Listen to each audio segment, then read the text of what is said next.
reviewing for you guys 3 of my favorite black gel eyeliners, and those 3 include the Bobbi Brown Black Ink in number 1, the Maybelline Eye Studio in Blackest Black, and a Korean brand, Banila Co. in Natural Black. So I'll be reviewing all 3 of these for you guys.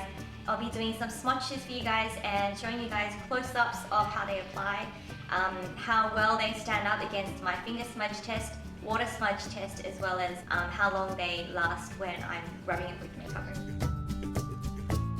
So starting off with the Bobbi Brown Gel Eyeliner, this is the Long Wear Gel Eyeliner in number 1 Black Ink, and it comes with a fair amount of product, 3 grams. Quite a heavy tub. It's made of glass at the bottom and it's got a shiny black lid. This is one of the most, if not the most popular gel eyeliners on the market, mainly known for how long it lasts on the eyes without smudging and being really deep black. Then the Maybelline Eye Studio is also very similar to the Bobbi Brown Black Ink. This is significantly cheaper because the Bobbi Brown in Australia retails for $35, which is also something that's, I think the price has come down recently. Whilst the Maybelline Eye Studio, which also comes with 3 grams, and the packaging is very similar to each other. The sizing is really similar. Bobbi Brown's just a little bit chunkier and a little bit heavier. So yeah, it is cheaper. It comes at half the price with the same amount of product at $16.95 in Australia.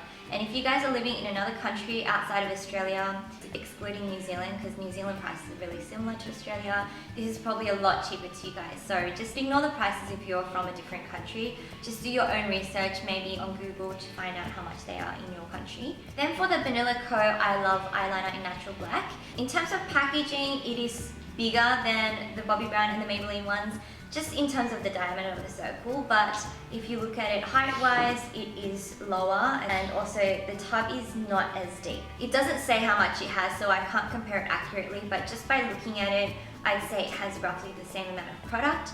This product is amazing. It's so smooth, and the consistency is just really good. It just applies really smoothly. It blends really amazingly as well. It's almost more creamier than gel, but I'd have to say that the Bobbi Brown one is definitely ever so slightly longer lasting than the Maybelline and Banila Co. on the eyes. This Banila Co. one, I purchased it when I was in Korea, and I think it cost pretty much the same price as the Bobbi Brown, maybe a little bit cheaper, about 25,000, so $25 to $30 or so. Yeah, so all 3 of them are really great gel eyeliners. If you compare it with pencils, gel eyeliners rule definitely. They don't smudge as much.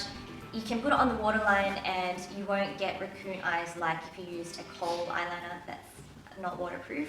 The only thing that really stands up against gel eyeliners for me are some very particular pencil eyeliners, such as the Sigma extended wear eyeliners, which are such a waterproof consistency that it doesn't smudge on your eyes. Now, if I'm comparing all of these 3 against each other and had to sort of group them in terms of which ones are more similar to each other, I'd have to have the Maybelline and the Banila Co. on one hand and the Bobbi Brown one on the other hand. And that's simply because the texture is very different. Whilst the Maybelline and Banila Co. formulas are slightly more hydrating, and if you actually look close up, the Banila Co. finish is slightly dewy and wetter. The Maybelline one, I'd say, smudges the most out of all 3 of them, whilst this one lasts the longest. But there is a downside to the Bobbi Brown one. It dries out super quick. So within a couple of months of purchasing it, you'll start finding that it starts flaking when you're applying it, or it just dries out so that it doesn't go on really nicely. You have to sort of double dip your brush back in a couple of times, and a lot of product is needed for your whole eye to be completed. Whilst for these 2 products, you don't need to pick up a lot of product. A little goes a long way. The Bobbi Brown one really is annoying when it starts to dry up. You do have to store it upside down to keep it from drying up so quickly, but you just can't avoid it.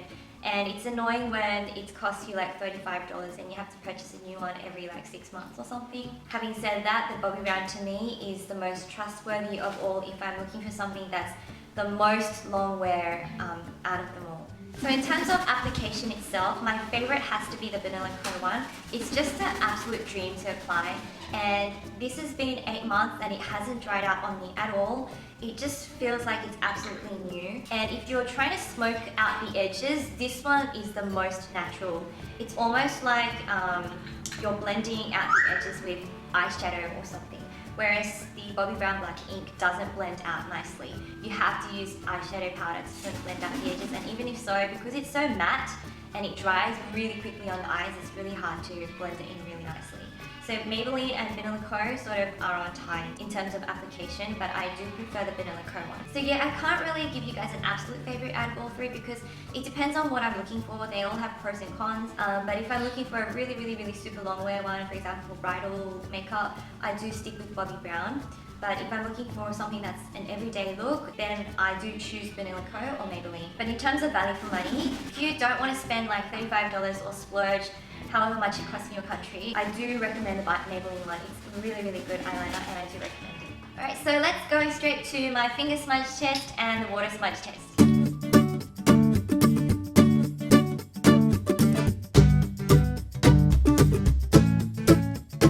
So as you can see, the Bobbi Brown one has kind of powdered off a little bit on the end of my finger.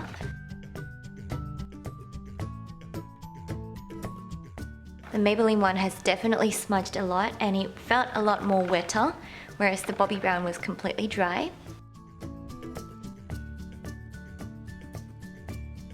And the Banila Co has also smudged quite a lot. So if you have a look at the smudge test with just the fingers, you can see that the Bobbi Brown one held up the best, and Maybelline and Banila Co smudged quite a lot and quite equally.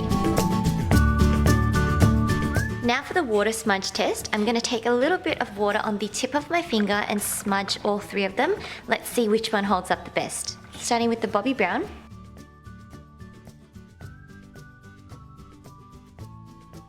There's a little bit of colour on the back of my finger, but there's no smear or smudge and it looks pretty clean. Now for the Maybelline.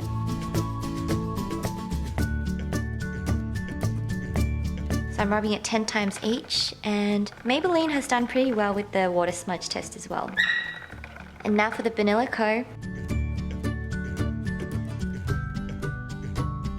No smudge for the Banila Co either. So all three liners have held up really well for the water smudge test.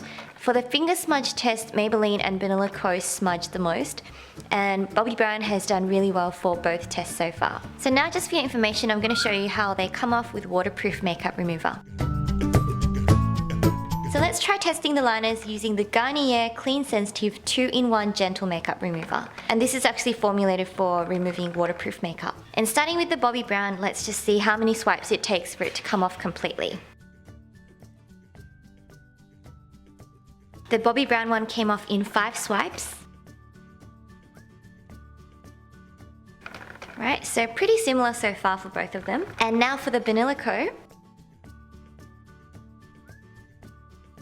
So in terms of rubbing off, all three did really well. They just came off pretty similarly. So when put to the test, the Bobbi Brown eyeliner did the best with the finger smudge test, whilst the Maybelline and Banila Co formulas equally did a little bit of smudging. With the waterproof test, all three eyeliners were pretty waterproof, and when taking off with waterproof eye makeup remover, all three came off equally and easily. So as you can see, the Bobbi Brown is much longer lasting as a dry formula than all three of them. And in terms of pigmentation, all three were pretty equal, whilst Maybelline and Banila Co had a little bit more of a smoother consistency when applying. So I really hope that this was a helpful video for you guys. If you liked it, please give a thumbs up, and if you want some more review videos in the future, make sure to leave it in a comment below. So that's my completed review for these eyeliners. Now I recently received a package from Wish, which is a Korean makeup store, and I haven't opened it yet, so I'm going to be doing that in my next video right now. So if you guys would like to see that, I'll leave a link at the end of this video just so that you can just click on it and go straight to it. So yeah, I'm going to go on to film that now. I hope you guys enjoyed this video. Leave any questions or comments down below, or if you guys have any recommendations to me for any gel eyeliners, leave it down below as well, and I'd really appreciate that. I'll see you guys in my next video. Bye!